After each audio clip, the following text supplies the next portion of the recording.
gonna do it.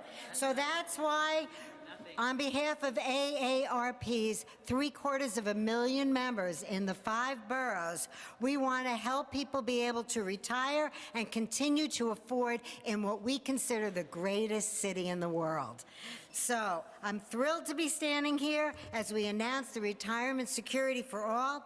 Creating this program has been a priority for AARP all across the country, and New York is going to have the distinction of, once it's implemented, of being the first city in the country to implement a retirement savings program for all. That's right. So I'm really excited to first introduce Ben Kalos, who I know for a very long time, and he has been a champion for this legislation, oh my God. From the first day I think I met you, you brought up this issue, so please join us. Thank you.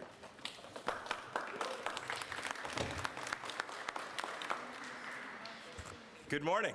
Good morning. I'm Councilmember Ben Kalos, and every New Yorker should be able to save for retirement. The big problem is that more than half of working-age New Yorkers don't have access through their employers to any type of retirement plan.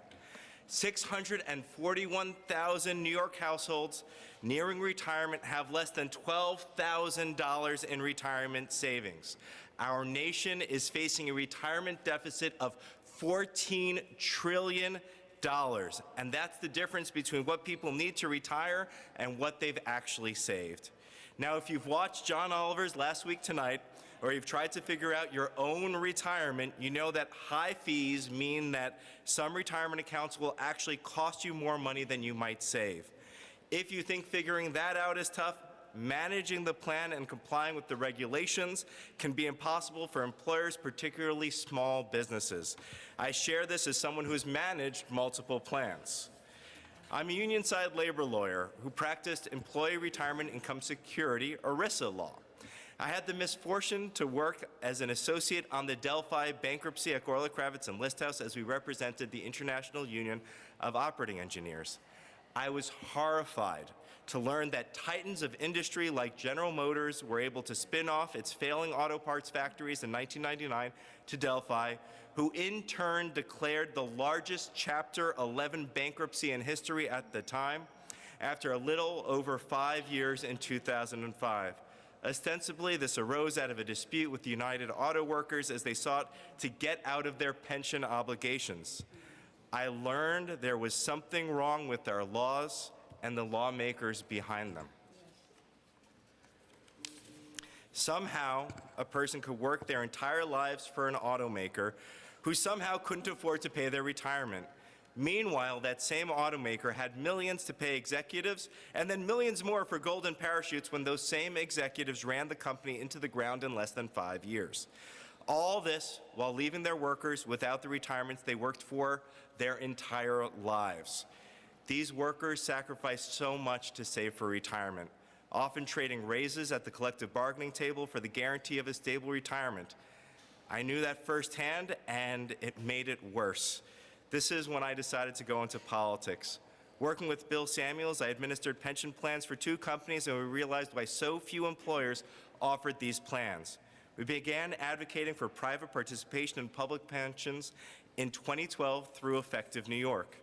In early 2015, then Public Advocate Tish James and Civil Service and Labor Chair Ozzie Miller proposed and heard Introduction 692 to study a public retirement plan for private sector workers.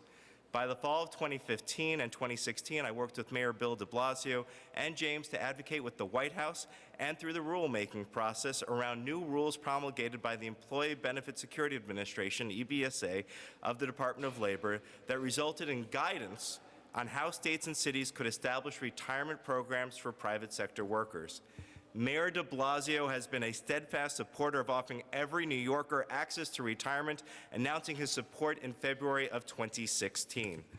Now, Gotham Gazette got the scoop on what happened next. When Trump was elected, he brought Breitbart News executive Stephen Bannon into the White House. He had the bright idea of taking a selfie with a whiteboard of his priorities. Number 1 among them was stopping us from helping workers save for retirement. First, I can't believe, I can believe that Bannon took that selfie. Second, since when did the Republican Party go from the party of states' rights and personal responsibility to the party of passing House joint resolutions to roll back regulations in an effort to block states and from helping residents take personal responsibility and save for their own retirement? Third, whether for better or for worse, the Trump administration and the Republican Senate still don't understand executive authority. To be clear, Mr. President and Senate Majority Leader, executive orders and regulations cannot change federal laws. Repealing regulations that provided guidance on how states and cities could establish retirement plans for private sector's employees does not make following that advice illegal.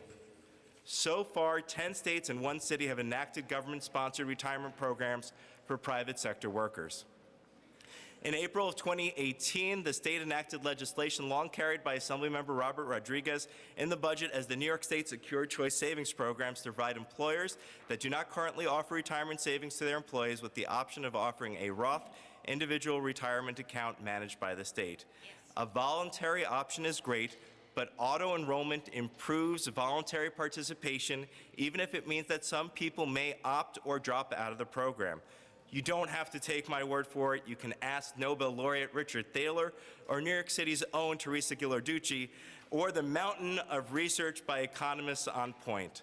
Now, in Oregon, they've launched Oregon Saves, which is the first in the nation auto IRA for private sector's workers, and they did so in 2017. So far, they've signed up 3,200 employers.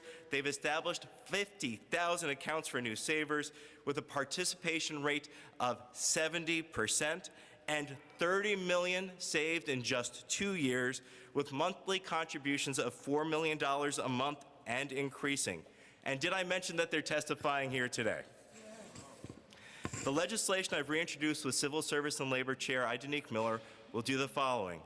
Auto-enrollment of employees would be mandatory through payroll deductions for employers with 10 or more employees who have not offered a retirement savings plan for the past 2 years. Employees over 21 years of age who've worked more than 20 hours a week would be auto-enrolled with a default contribution rate of 3%.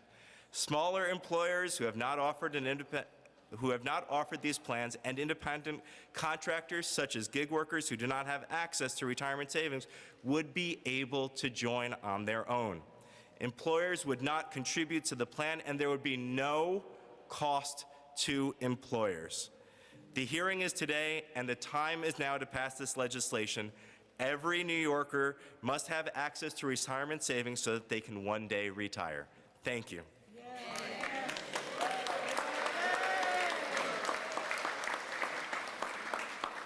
Oh, I forgot. I got to pull myself back out here. All right, I'm back. Okay. Okay. Hi, Mayor. Good to see you. Oh, you did, but that's you were a very happy sneaker-inner here, so thank you. Okay, so we're going to move on to Jamila Joseph, Associate Director of DC 37. Go DC 37. All right. Thank you so much. Good morning, everybody. Ooh, a little short over here. I wanted to start off by saying that retirement is and should be a right and not a privilege. Social Security alone doesn't cut it anymore. When we have fewer than half of all New Yorkers being able to save for retirement, we have what we consider a retirement crisis. 40% of New Yorkers between the ages of 50 and 64 have less than $10,000 saved, as you heard. And of course, this tends to be, no shocker, disproportionately women of color of low-income communities. This is unacceptable for a city and unsustainable for our country. New Yorkers are working harder, we're working longer, and we have little to no financial security to show for it. And at the end of their careers, after they have contributed so much to what we have here, everybody deserves this right. So I applaud the council and the mayor for what they're doing. I hope to see this legislation passed today, and DC 37 absolutely has your back. Thank you. Thank you. Okay. And now we're going to introduce Joanne Yu. She's the Executive Director of the Asian American Federation. She's been fighting on this issue both at the state level, here on the city level, and great to have her in the trenches with us. So, Joanne Yu. Thank you. Yeah, please stop. Good morning. My name is Joanne Yu, and I'm the Executive Director of the Asian American Federation. Thank you, Beth, for inviting me. When Beth and I started working on exploring the economic security of seniors, we discovered that Asian seniors receive 43% less of that of white New Yorkers receiving Social Security income, which is impossible to live on in a city as expensive as New York. Our communities are likely to retire with incomes near the poverty threshold, with limited ability to cover basic needs, not to mention save money or build other assets. And our seniors are unable to depend on Social Security for retirement alone. Now, more than ever, retirement savings is an urgent matter. Asian American seniors are the poorest population of all seniors in the city, and the immigrant community is panicking about ways to eat, get access to affordable health care, and have roof over their heads as horrific federal policies are being proposed.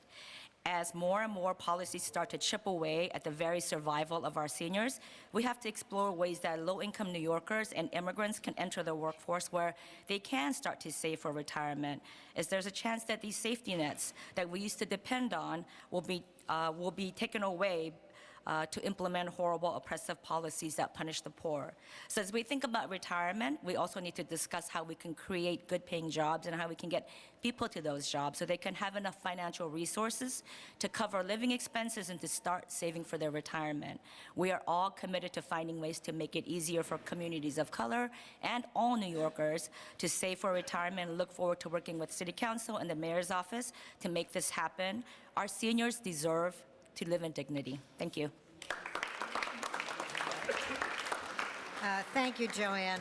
And next, we're going to hear from Hilda Rogers. She's a community leader, former executive director of the Alpha Phi Alpha Senior Center, and very involved with so many great civic organizations. So, Hilda, thank you. Sorry. Okay. Good morning. As it was stated, my name is Hilda Rogers, and I am here today to offer support to the Retirement Security for All proposed legislation. We must give a debt of gratitude to Councilmember Miller and to Councilmember Ben Callis for their leadership and realization that the access to the lack of workplace retirement plan for many New Yorkers is a public policy issue that is a crisis. We also applaud Mayor de Blasio for his advocacy and support on this issue. Retirement is an important reality for all of us. Most young people think it is around the corner when it really is. Social Security was not meant to be the only source of retirement income. Here are some facts. 57%, or 3 out of 5 private sector workers have no access to an employer-based retirement plan. 10,000 baby boomers turn 65 every day, and many of them live here in New York City. In New York City, our population will grow 1.4 million by 2040. We must put a face on this, because these are not merely numbers. They represent my and your sisters, brothers, nephews, nieces, and even our grandchildren. There are some challenges. We need to educate our younger workers on the need for a retirement plan. This is not a conversation in the workplace. Having been the executive director of a nonprofit, firsthand I experienced this. I know we have young people coming out of college, starting employment with no retirement plan. There are many employees who work 15, 17, and 10 years. They have worked half of their working years, and they have no retirement plan. So, for the great leaders of our city and for our city council, you have a great opportunity. This legislation is needed. You have an opportunity so that you will ensure that your constituents in their later years can have a good quality of life. You have an opportunity to help uplift many African Americans to economic security. And so we pose to our great city council leaders, if not you, then who? It's not when, it's not now, then when? We need this legislation today. Thank you. Nicely done,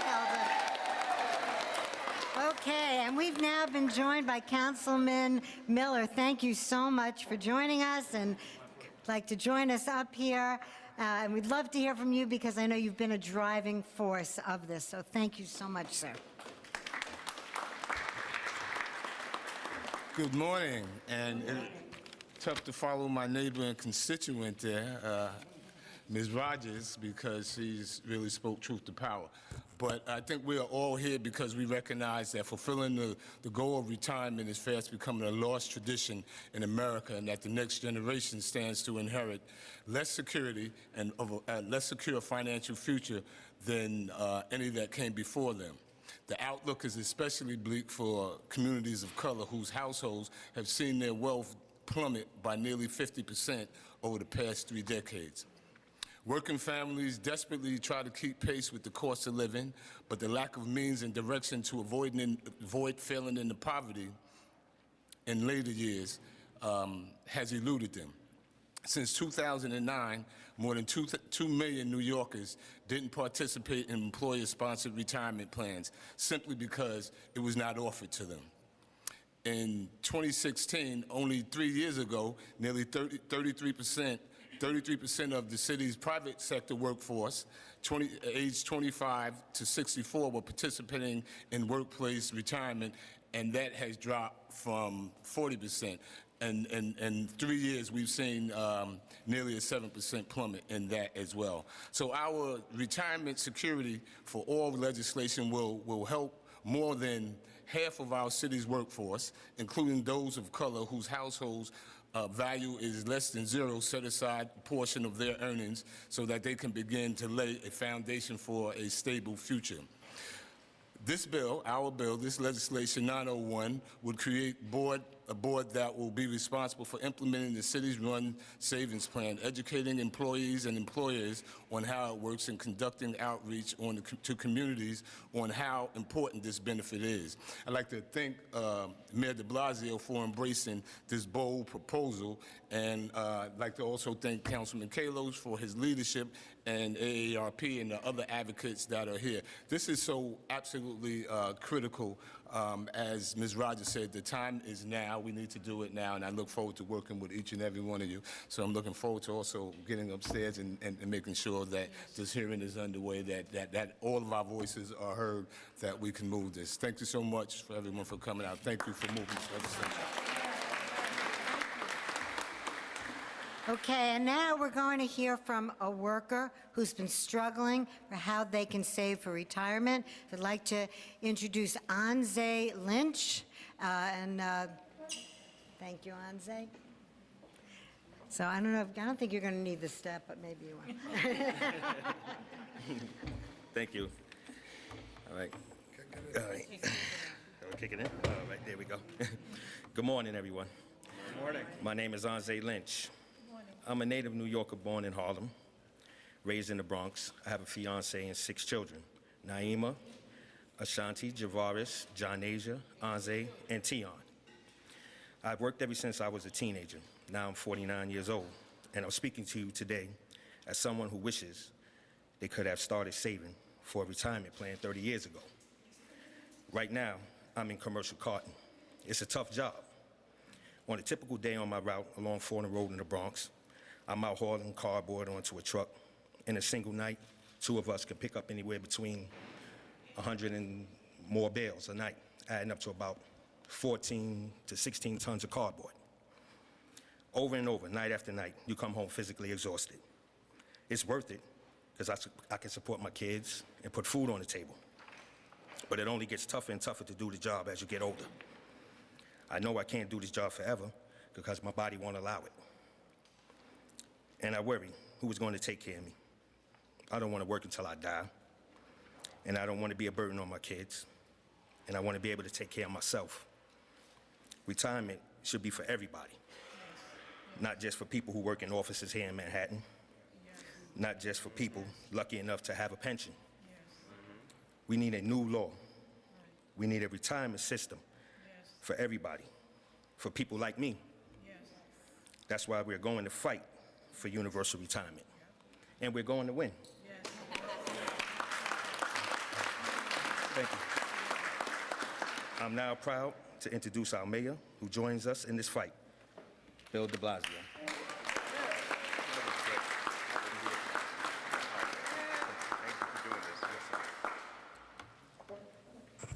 Ozzie, thank you so much. It was very important for everyone to hear what you just said, how folks who work their whole life right now in this city, it's over 1 million people working as hard as they can, and they have no security whatsoever. And that is not the way it's supposed to be. You said something important. You should not have to work until you die. You should be able to enjoy the fruits of your labors. You should be able to have some time in your life where you retire in dignity. So let's give Ozzie a round of applause for saying it so well.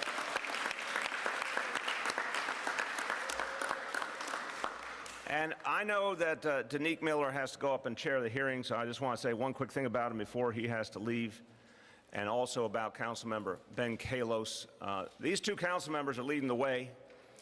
I want to give them a lot of appreciation because this is an issue that's going to need strong leadership, that's going to need a focus on the big picture. Again, it's the kind of thing our country's gone backwards on. Let's be clear. Remember what Danique said a moment ago, a lost tradition. It used to be that many, many more people had a secure retirement. Many more people were labor union members. Many more people planned on and received the benefits they deserve. That's been declining and declining in this country. We're going the wrong direction.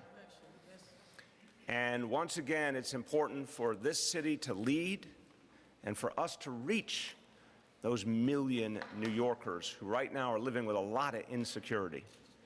So I hope you will join me in thanking these 2 council members. They are leading the way to change. Danique Miller, Ben Kalos, thank you so much.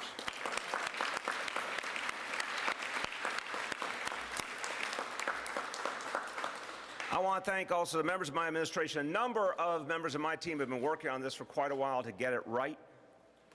We're dealing with an unfriendly administration in Washington, but that does not deter us. It does not deter other states around the country that are working on this issue. So I want to thank, from the administration, a team that has really put their heart into this, our Commissioner of Finance, Jacques Jiha, our Director of the Mayor's Office of Pension Investments, John Adler, Commissioner of Labor Relations, Renee Campion, our Small Business Services Commissioner, Greg Bishop, and our Commissioner for Department of Consumer and Worker Protection, Laura Leigh Salas. Let's congratulate and thank them all. I want to thank our host today, not just for being a fabulous MC, but Beth, you and everyone at AARP, you are a fearsome, awesome, impressive.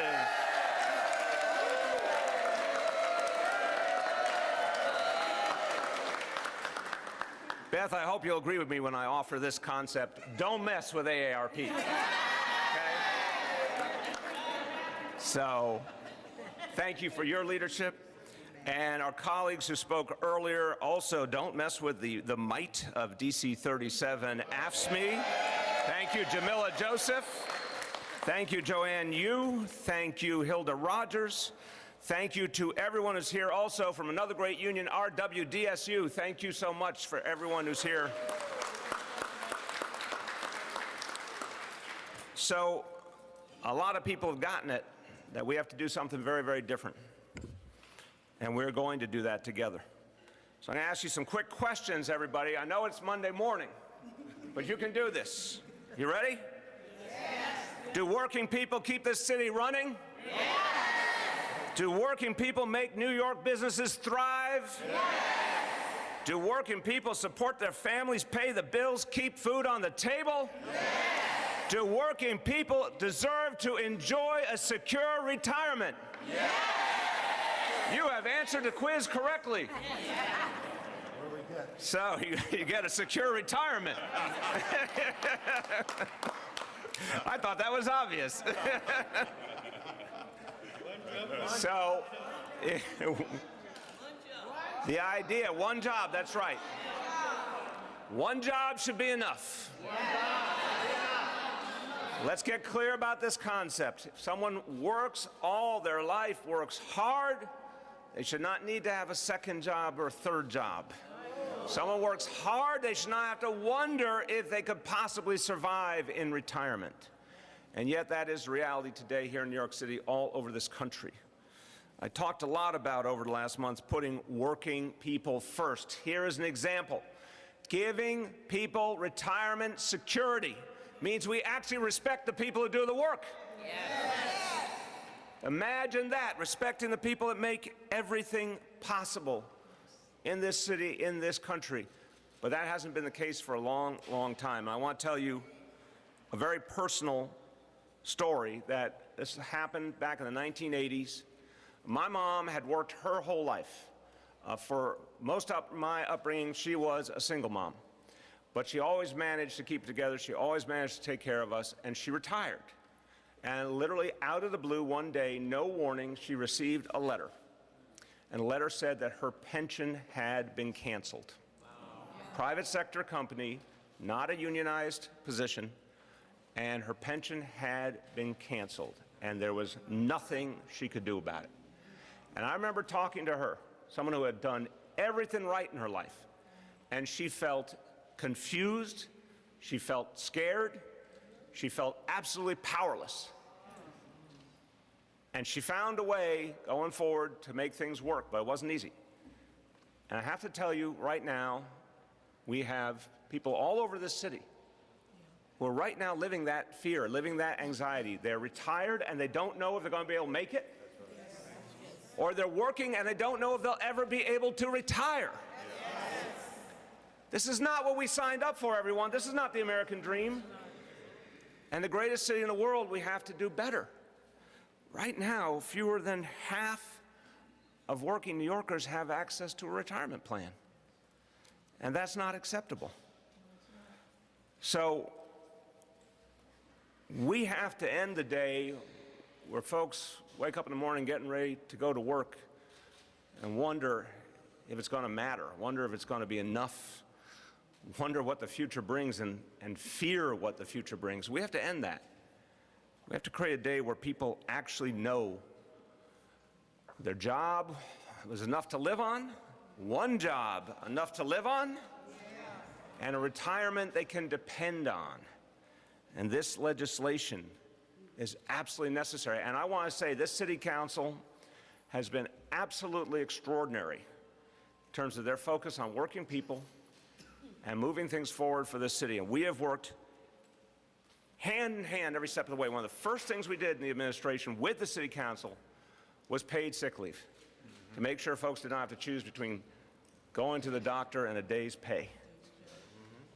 We worked together to make sure there was fair scheduling for fast food workers, retail workers. We worked together on $15 minimum wage, now a reality in this city.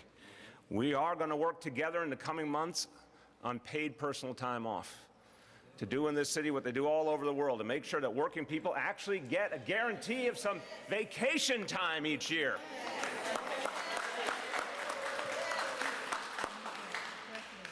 So we're going to make this a city that's fair. Every single year we're going to get fairer, and we're going to do better and better. by working people. But the City Council, I just want to emphasize, they have been extraordinary partners, and we are going to buckle down and make these changes and make this city stronger. Now, I just want to ask you one more set of questions since I warmed you up before. If you work in the fast food industry, do you deserve a good retirement? Yes. If you work at a laundromat, do you deserve a good retirement? Yes. If you work in home health care, do you deserve a good retirement? Yes. Wherever you work, do you deserve a good retirement? Yes. No importa donde trabajas. En la ciudad más justa de América queremos que todos tengan esa oportunidad. We want every working person to have a fair and good retirement. Everyone, thank you for fighting. We're going to win. Thank you.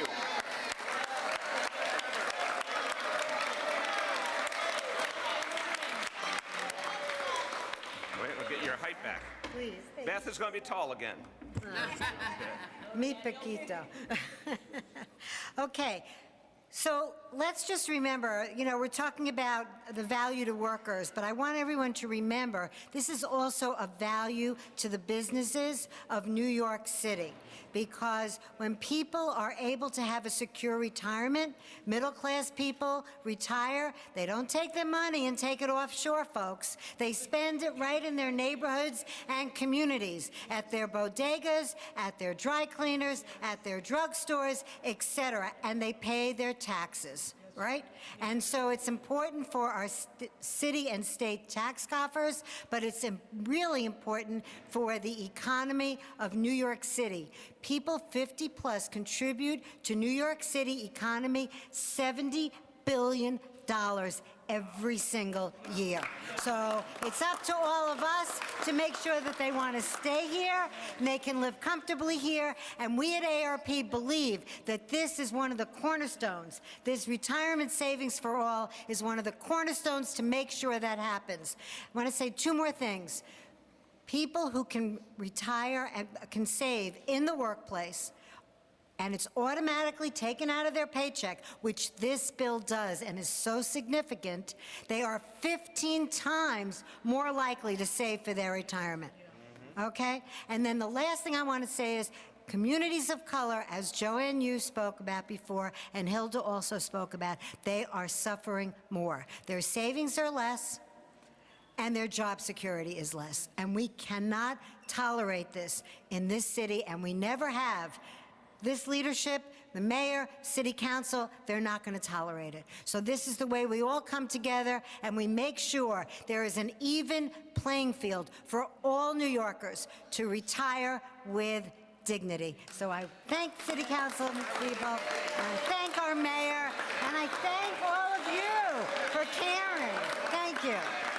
So we are now going to go into on-topic questions. So if you have any press, any on-topic questions, please. Yeah, I wanted to ask if you could address this from the perspective of someone making minimum wage, because 3% might not be that much in the long term, but in the short term, it'll put a dent in their bottom line. So how do you persuade people on minimum wage not to drop out? Did you hear what Ozzie said when he got up here? He wished he had started 30 years ago. All of us can look back at our younger selves, and if we had advice to give us, what would we have said? Save. We know it's hard. We know you got to make difficult decisions. Nobody is not agreeing with that. But if you don't have it, you know, you can't catch up. You just can't catch up.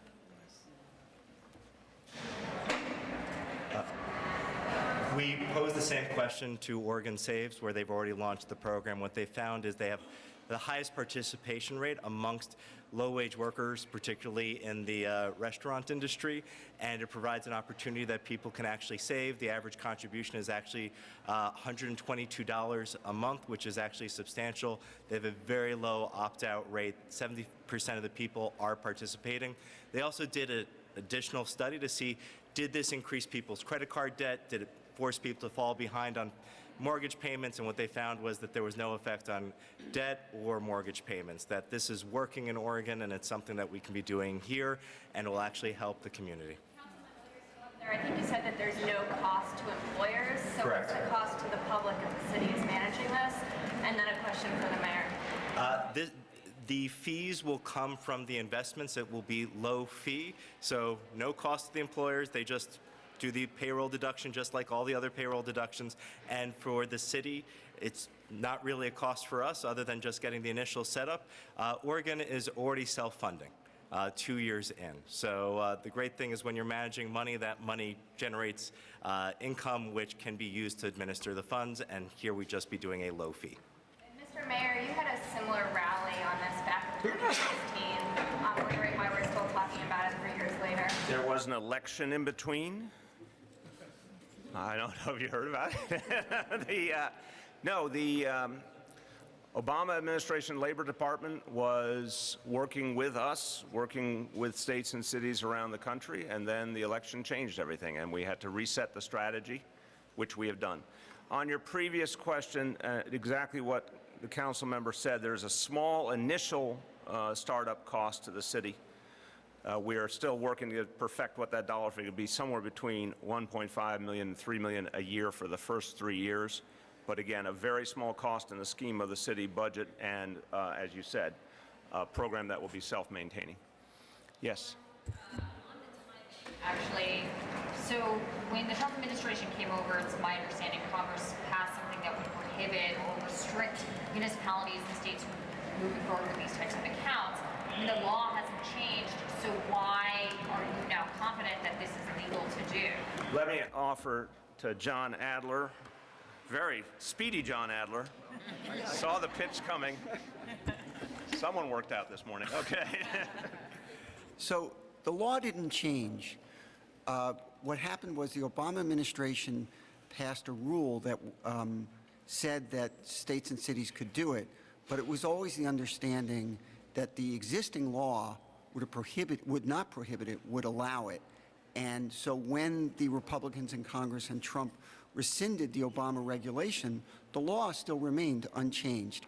And since then, multiple states have moved forward, and we believe we're on very strong legal ground moving forward with this plan, just like these other states that are moving forward.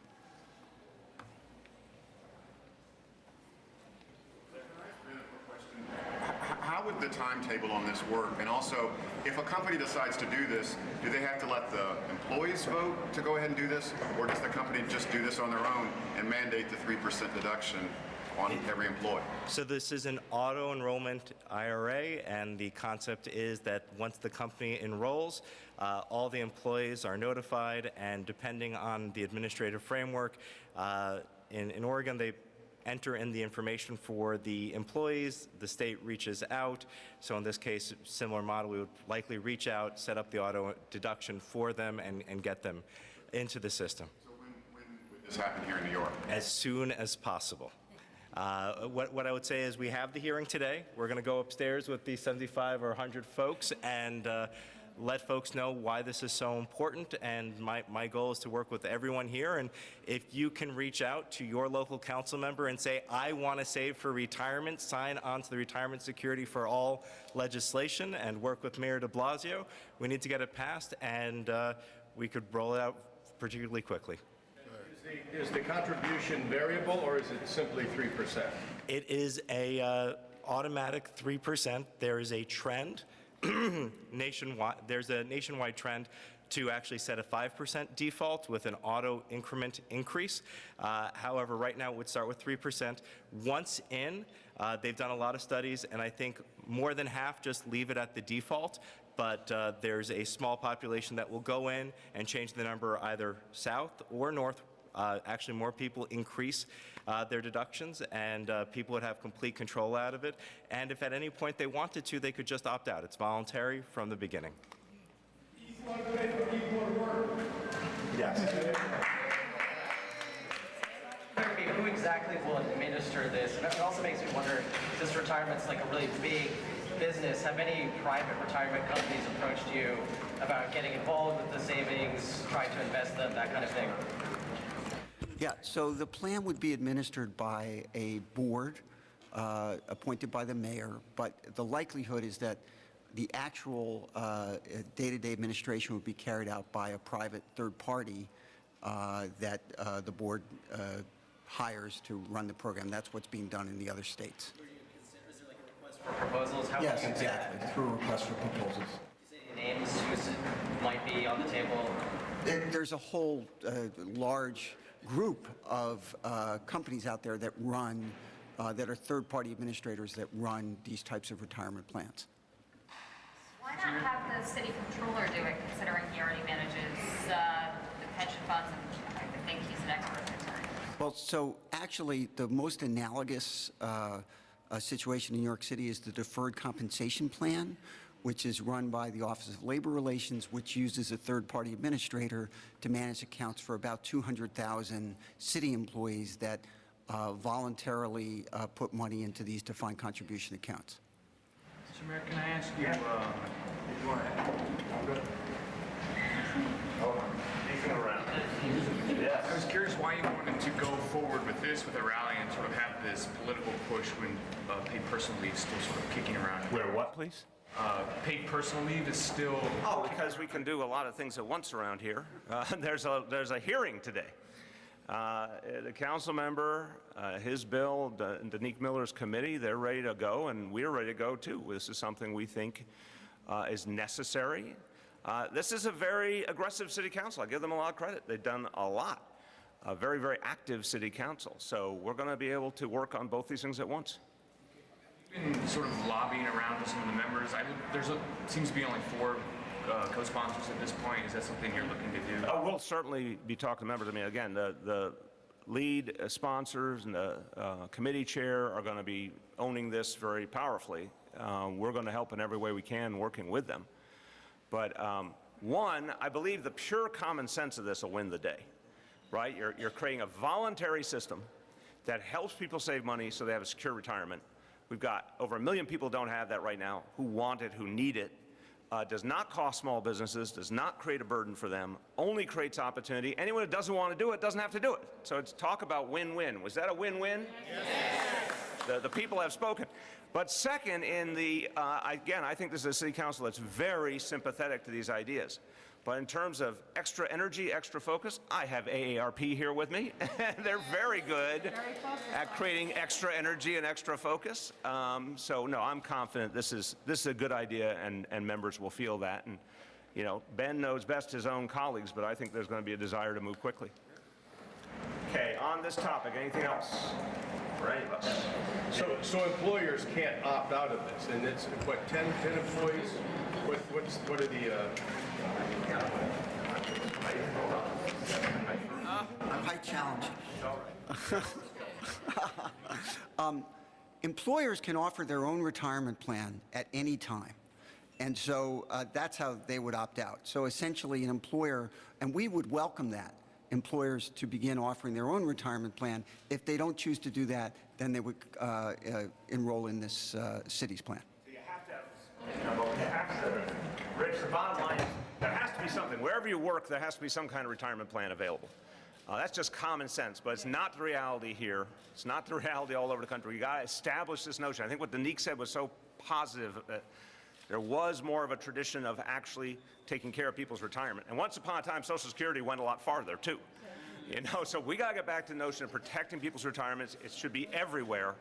And this bill is wonderfully flexible. If the employer wants to do it, that's great. If the employee doesn't want to participate, that's their right. But we want to make it available everywhere. Last call on this topic. Okay, for everyone who has been so patient here, if you want to go to the hearing or you have other things to do in your life, thank you. You can go do those things. Thank you. Commissioners, stick around. Stick around. Thank you.